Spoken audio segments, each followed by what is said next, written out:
Nathan Judah, I'm here with Wolves reporter Mr. Liam Keane. Carabao Cup action in the third round. It's finished Wolverhampton Wanderers 2, Everton 0. And look, it wasn't the greatest game in the world. I don't think we're going to remember it for many years to come. But Wolves needed a win tonight in any way, shape or form. That's exactly what they got. We're back. We're back.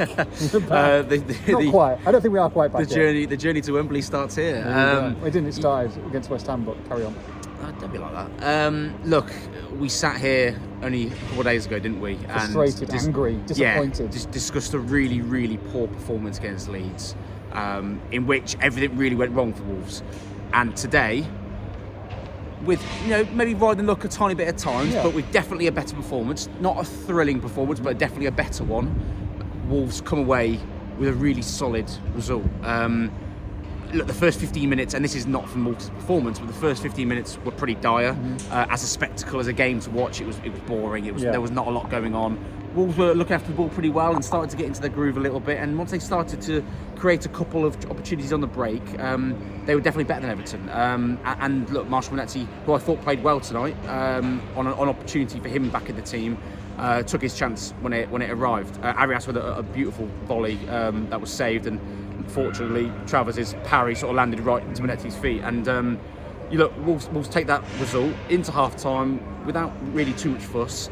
But Everton came back strong. The cavalry came in. To be honest, I was surprised at Everton's team. I thought they would have gone a bit stronger than they did. And they brought the cavalry on. Grealish, Ndai, Dewsbury Hall, Beto, the players that caused Wolves so many problems here only a few weeks ago. And Roger looked a little bit at times, hit the crossbar, a couple of the small moments. But overall, I thought defensively Wolves were a hell of a lot better. So many less mistakes, or no mistakes, if you will. No glaring errors. Fast, more composed. Better on the ball, better off the ball, better in the tackle. I thought more aggressive, stronger. I thought Krejci was really strong. My man of the match for me, I thought the best player probably on the pitch tonight was Andre, which was a great reaction from him being dropped again at the weekend. And Wolves finish it off in perfect style with a beautiful finish from Tolu Arakadari for his first Wolves goal. I don't need to say anything else, do I? You just come from start to finish. Well, look, the sort of takeaways for me is that it's just an improvement on what we saw. It's not perfect by any means. There's still work to do, but it's a really good reaction from the lowest low we've probably had this season so far, and that's my biggest compliment I can pay to Vitor and the team.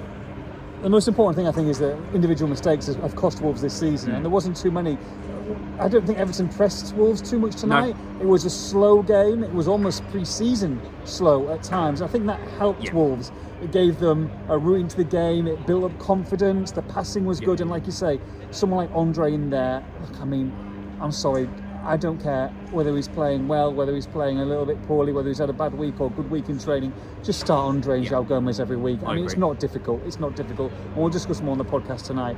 But yeah, I thought Andre, it was no coincidence that Wolves kept the ball better with him in the centre. Yeah, 100%. Look, it was a surprise back four, wasn't it? Which came out of nowhere. Look, we're going to speak to Vitor very shortly and ask him about that. And it was a sort of interesting midfield three of Andre in the pivot. He was dropping very deep at times as well. And then you had Bellegarde and Monetzi just in front of him. But Bellegarde, I thought, actually was quite lively at times, relatively tidy without being outstanding. I thought he put himself about really well. I thought he looked after the ball well, and particularly in the first half, actually got Wolves forward really well. But Andre was the star of that show for me for Wolves. And it was because, at times, when there was big gaps in there, because it was an experimental and unusual midfield three, he covered every blade of grass in there. He was so quick and so aggressive to get onto the heels of Everton. On the transition, he was winning every ball. He was making blocks on the edge of Wolves' box. For all of these reasons, he was fantastic. And that, look, I asked Vitor after the game against Leeds. He said, look, you dropped Andre again. What do you need to see from him? And he said, the second half that I saw against Leeds. I'm not quite sure what he meant by that, because I didn't think Andre was bad, but I didn't think he was particularly good. No. What we do need to see from Andre is exactly that performance. And for me, I completely agree with you. He has to play. Tolu Arakadari came on and look, nice ball through for João Gomez, and look, he had plenty to do, but it was one-on-one. And there's been so many times, I think, where I've seen this in a Wolves player and a Wolves striker, and it never, ever goes in, or just about they squeeze it in.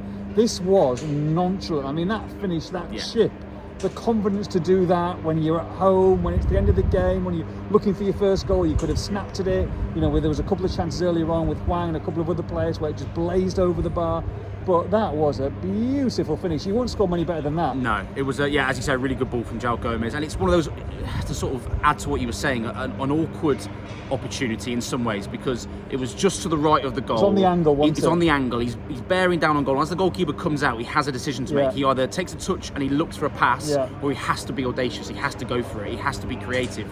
And we've seen a lot of players in that position in a Wolves shirt snatch at it, as you say, particularly when it's his first goal for the club.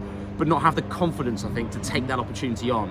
And what he does is he takes it like a confident goal scorer, and that's what Wolves need. Look, he's going to frustrate Wolves at times. He's going to frustrate Wolves fans. He's going to frustrate us. And there were times against Leeds I didn't think he played particularly well at all, because he is a bit of a lump, and he is going to, sometimes it's going to bounce off him. But when he's strong and he holds the ball up and he brings others into play, he can be effective, like we saw against Newcastle. And when he has a moment like that, when he makes a fantastic run, receives a really good ball, but has the confidence to take the opportunity on and deliver it like that, that's where you're going to see the best out of him. So credit to him. I thought it was an excellent finish. Pleased that he's able to get that first goal as well, because we talk about confidence throughout the team. For him as an individual, that'll be doing the world of good. Yeah, and this team is drastically low on that, so this will have helped it tonight.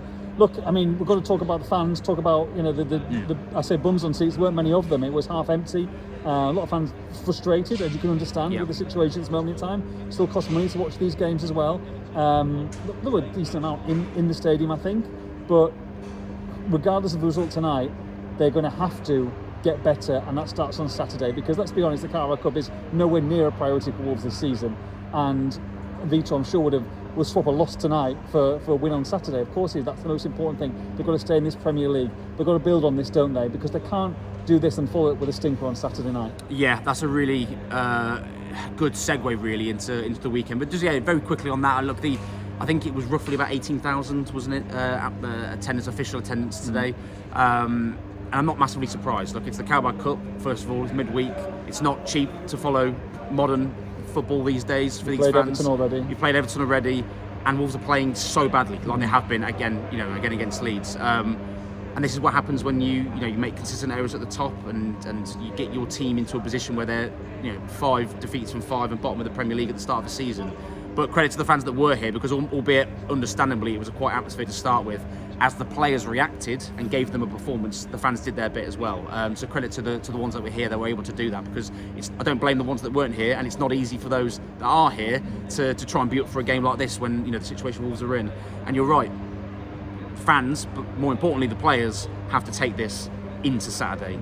8 p.m, under the lights, at Spurs, trip down to London. It's not going to be easy by any means. Spurs look decent enough this season, particularly defensively. They're going to be hard to break down, and Wolves have got to try and be as solid as they were defensively here, while offering at least some sort of outlet. And that's going to be a really tough ask for a team that's struggling at the bottom of the Premier League. But if you can take a little bit of the confidence, a little bit of the momentum, some of the performances tonight that we saw perhaps will be rewarded with a start again in the league, and I hope some of them are, then it should be, hopefully will be a more positive result, because we desperately need points. They cannot continue week in, week out without picking points up.